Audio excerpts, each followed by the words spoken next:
நீ மாவட்ட செயலாளர் இல்ல, யாரு திருவாளர் சண்முகம். நீ பொதுக்குழு கூட்டு கூட்ட முடியல கூட செயற்குழு கூட்டு. நீ யாரா சொல்றது கூட்டத்துக்கு? எந்த பொதுக்குழு செயற்குழு கூட்டத்துக்கு நீ யாரு சொல்றதுக்கு? அது நாம சொல்லணும். நீ கூட்டினாலும் நீ மாவட்ட செயலாளர் நீ வர முடியாது. நீ அங்க வந்து என்ன பண்ண போற? அதனால நீ எதுக்கு கத்தி கிடக்குற? நீ வந்து அரசியல் என்ன ஆயிட்ட? பூஜ்யம் ஆயிட்ட.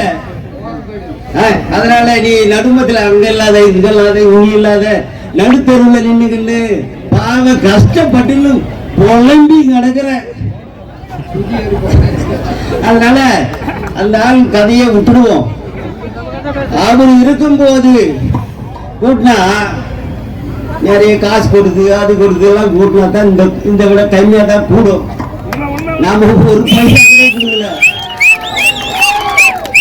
வாயால சொல்லுவோம் 2 நாளைக்கு முன்ன அதுக்கே இவ்வளவு கூட்டம். அற்புத வேலை சொன்ன மாதிரி மகளிர் வந்து நான் வரும்போதே பார்த்தேன். எதற்கு மட்டும் ஒரு 10 பேர் நிற்பாங்க எப்பயுமே. இப்ப பாரு ஒரு நெடுக்க எவ்வளவு பேரு பாரு. இதுல இருந்தே தெரிஞ்சுக்க நம்ம எவ்வளவு எழுச்சியா இருக்கிறோன்றத. அதனால நாம வந்து விஜய வந்து நாம கண்டு கூடாதுன்னு தான் நினைச்சோம்.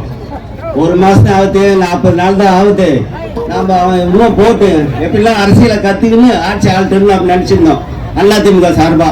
ஆனா அவன் அதிமுக தோன்றுட்டான். அதிமுக தூர சக்தி. அப்ப நாம சும்மா உள்ளமா? நீ ஆட்சிக்கு வரமாட்டேன்னு தெரியும், ஏதோ 2-3 ஜெயிப்புன்னு தெரியும். அதனால அவன் மாடு வாக்குறுதி அள்ளி வீசிட்டான். அது ஏதோ ஒரு போராத நேரம் ஆட்சி வந்தான். என்னது